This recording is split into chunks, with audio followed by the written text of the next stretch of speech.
organizing committee for this nice day of conferences. It's a real pleasure to present the BREAK-80 trial conducted in Sherbrooke with a ketogenic intervention with ketone salts in mild cognitive impairment, also called MCI. It's a condition that can precede Alzheimer's dementia.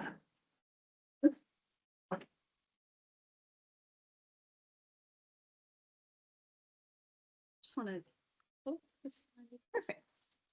So in this Alzheimer's disease model, we see that in addition to amyloid beta protein and tau protein accumulation in the brain, the deteriorating brain glucose metabolism has been extensively reported to precede cognitive impairment, and it contributes to the progression to Alzheimer's disease.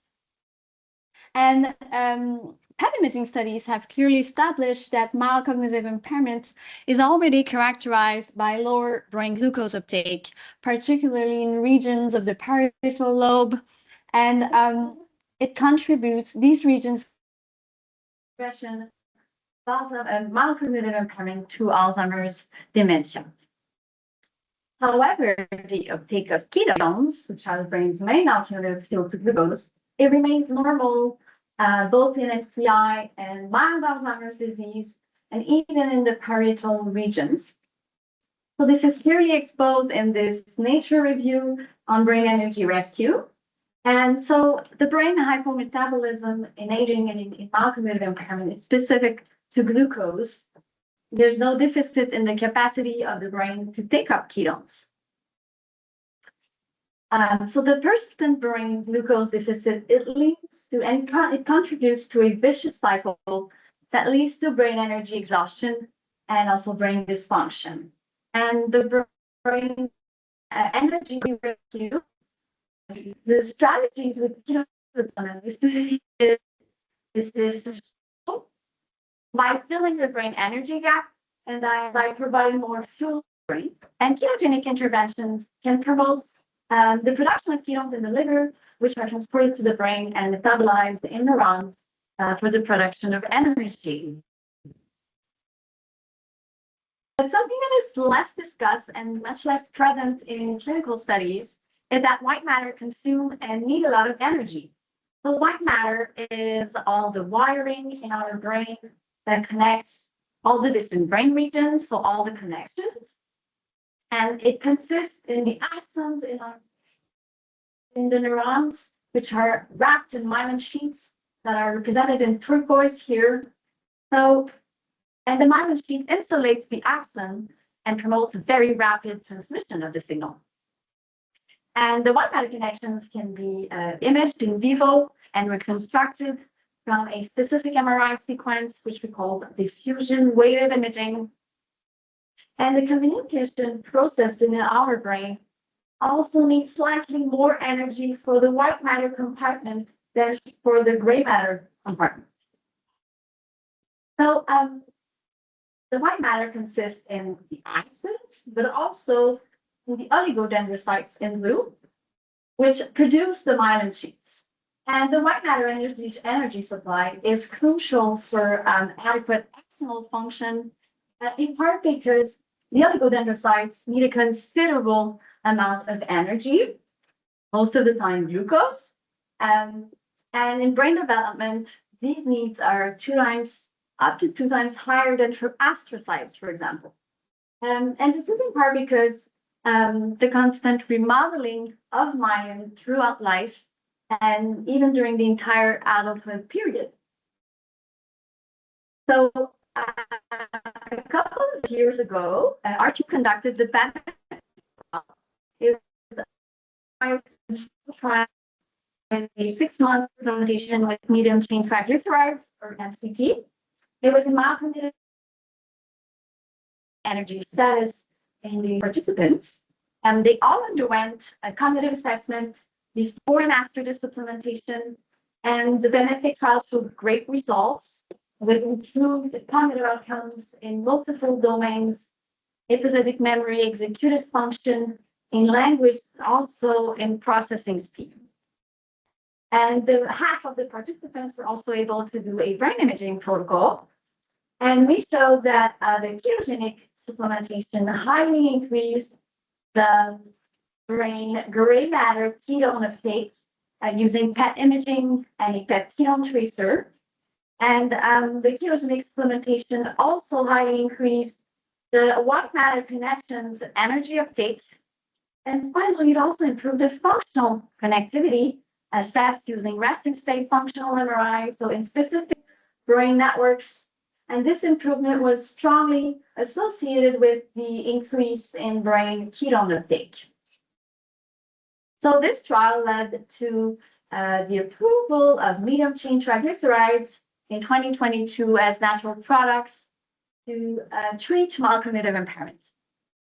And the next step with our collaborators at Ministry of Health Science was to investigate other supplements, other ketogenic supplements. It's going down. And so in order to reach higher plasma ketones and thus higher brain ketone uptake and therefore a better brain energy rescue. So we selected ketone salts as our next ketogenic supplement to investigate. So to follow the benefit trial, the BREAK80 trial was started. The acronym is for brain energy activation with ketones to prevent Alzheimer's disease. It was also in mild cognitive impairment participants with two groups, a placebo and the active group. And the active group took exogenous ketone salts twice daily. And the supplement consisted of a powdered mixture of 12 grams of beta-hydroxybutyrate salts with nicotinamide riboside. And the study design consisted in, there was a brain imaging protocol before and after the 6-month supplementation. It included a dual tracer PET protocol and also an MRI protocol. A cognitive assessment was done also before and after the 6-month intervention. And plasma safety markers were measured monthly during the trial. There was an open phase of 3 months at the end of the study, but there were no brain imaging at the end of the open label phase. Okay, so for the brain image analysis, this is a simplified version of the processing steps, but from the MRI data, for the white matter connections, which consist in the axons, in the neurons, as we talked earlier, and they were reconstructed from diffusion-weighted images. And so we extracted large roads in our brain that we call tracts. And we had 7 white matter tracts of interest that are all reported with microstructural alteration in Alzheimer's disease in the literature. It included the fornix tract, which is in the limbic system. It connects both hippocampus. And so the imaging measures were quantified in the white matter tracts individually, but also in the composite of the 7 tracts of interest, which we refer to as 80 tracts composite.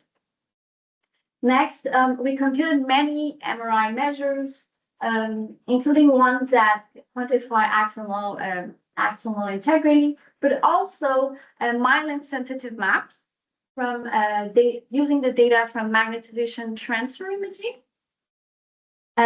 So this is something that we didn't have in the benefit trial, so we were very impatient to analyze these images.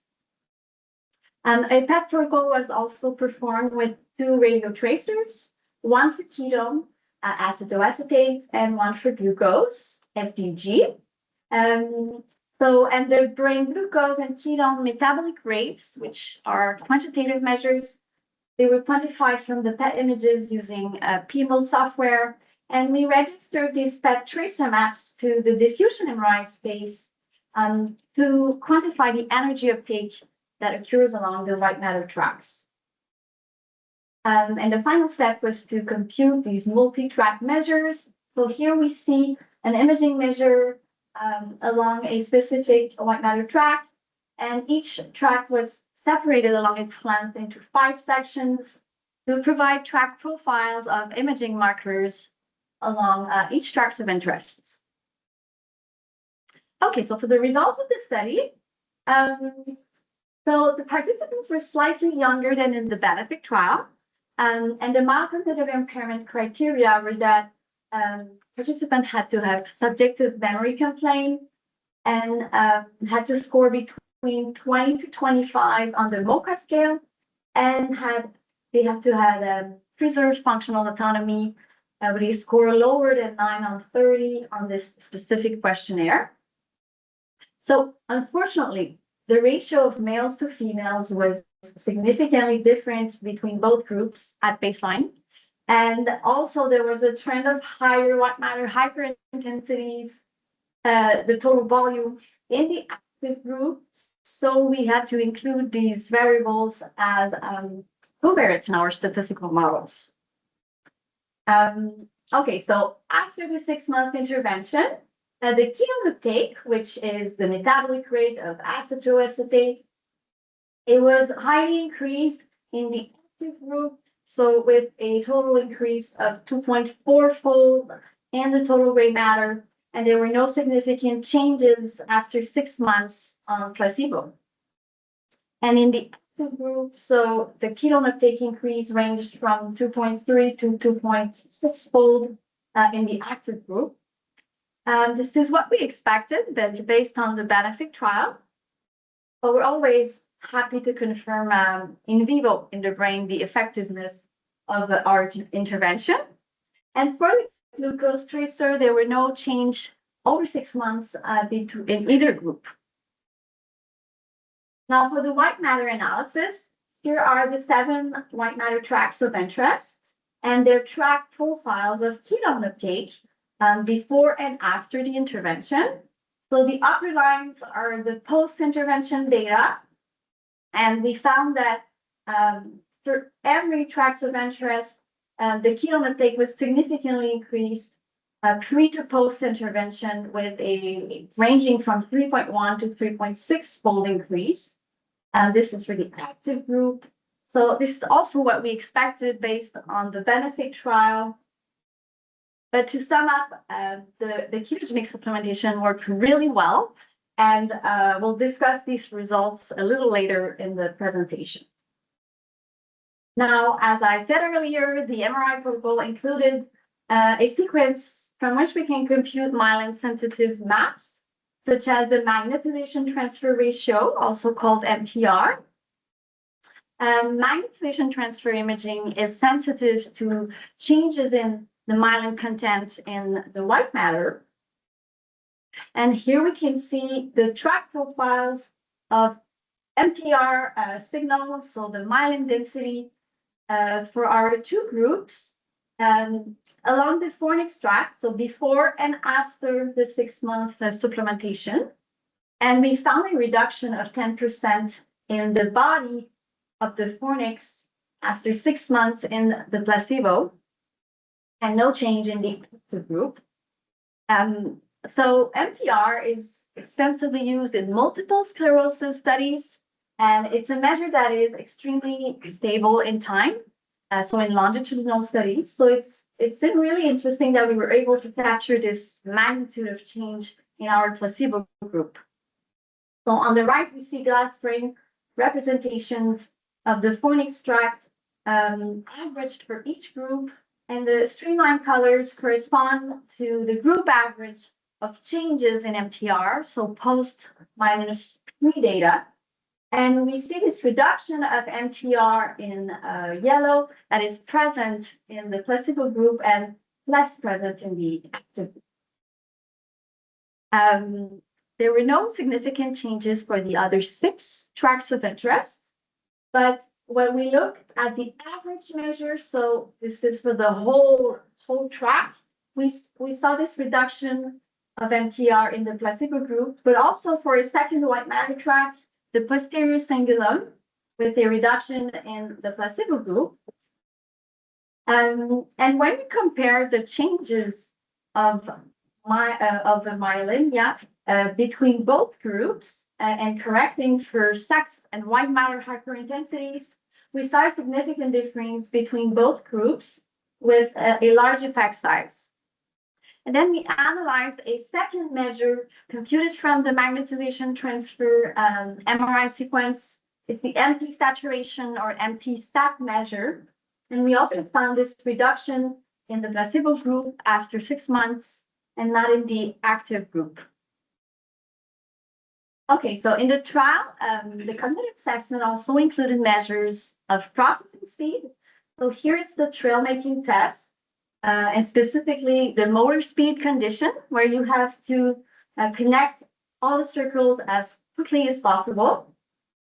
And we found that this measure was improved in direct association with the changes in MTR, so the changes in myelin density in the 80 tracks composite and also in all the tracks of interest with a moderate to large effect size. So here we have this association in the posterior cingulum. And here on this lower row, the processing speed was also improved in direct association with the mean increase in ketone uptake in the white matter. So in the 80 tracks composite and for all the tracks of interest as well. And the processing speed, the changes in processing speed were also associated with the increase in plasma ketone levels, so in the blood. And this increase in ketone in plasmatic ketones was also associated with the changes in MTR, so our MRI measure of myelin density. And finally, we wondered if there was a link between the myelin density and the brain ketone uptake. And we found that in the active group, which are the filled circles here, the white matter ketone uptake was positively associated with the myelin sensitive measures, which was not the case for the placebo group, as you can see here, probably because their brain ketone levels were so low and compacted right here in this area. Okay, so now how can we explain these changes in myelin density and its link to the ketones and the brain ketone uptake? First, I want to briefly summarize this very interesting model, the myelin model of Alzheimer's disease. It was presented by Bartsoskis more than 20 years ago. So the model states that the very high demanding, the energy demand of oligodendrocytes, it makes them the most vulnerable cells in the brain to the energy deficit that occurs during aging, and this glucose hypometabolism occurring during aging, in part because of their, as we said earlier, but the constant remodeling of myelin throughout the entire life. And the model also states that the regions in the brain that are developed, the longest developed or the latest to be developed, are the ones that will start to break down first, whether their myelin will start to break down first, because they have thinner myelin sheets. So these are represented by the white regions on these two images. And I also want to emphasize that ketones are not only a brain energy substrate, but are also the primary substrate for myelin synthesis. So they also have a structural role. And this model was confirmed also by this article, which showed that during aging, myelin deterioration occurs in part to produce and to provide ketones right here to neurons as an energy substrate because of the brain energy deficit during aging and cognitive decline, and ketogenic supplements to prevent this deterioration of myelin and preserved white matter integrity. Also, if we compared the medium chain triglycerides used in the BENEFIC trial to the ketone salts used in the present study, we see that ketone salts increase more plasma ketones. So we see here this significant difference between both trials. The ketone salts also increase more the brain regional ketone uptake in the gray matter and in the white matter connections, as you can see, compared to the BENEFIC trial. And the increase were a little higher in the white matter tracks than for the gray matter regions that we analyzed. And finally, I just want to assess that emphasize the vulnerability of the foreign extract that we saw in our placebo group. If we look at the large scale and cohort data, this figure shows the foreign extract for cognitively healthy elderly, MCI, and Alzheimer's dementia at different ages. And we clearly see, so there's atrophy and macrostructural deterioration with cognitive decline, but also there's changes in older individuals with normal cognition of this diffusion measure, so more red here compared to younger persons. And there's a growing body of evidences that the fornix is one of the first target or the more vulnerable region in the brain to microstructural deterioration. It occurs in the pre-symptomatic phase, so before any cognitive decline, and even before hippocampal atrophy, which is, by the way, it's considered still the gold standard imaging biomarker of Alzheimer's disease in most clinical studies.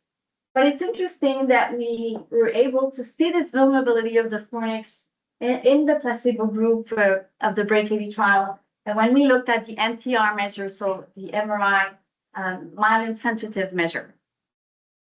So to sum up the results of the BREAK-AD trial, the ketone salts in mild cognitive impairment, it highly increased the plasma ketones and the gray matter ketone uptake more than medium chain triglycerides in the benefit trial. It also highly improved the energy status of the white matter tracks, of the white matter connections, and it prevented the decline of myelin sensitive measures in the most vulnerable regions of the brain, such as the fornix. And it was a direct function of the improved white matter energy status. And the changes in these measures were associated with the improvement in processing speed. So providing ketogenic supplements could prevent myelin deterioration that occurs during aging, in part because of brain glucose deficit, and it could maintain the white matter integrity and the network's connectivity, and therefore the preserved function and cognitive functions. So I would like to acknowledge participants from the BREAK-AD trial, Professor Chinayan and his team for conducting this trial, and also all our collaborators at the Imaging Center. Thank you. I hope I'm not forgetting anyone. Thank you.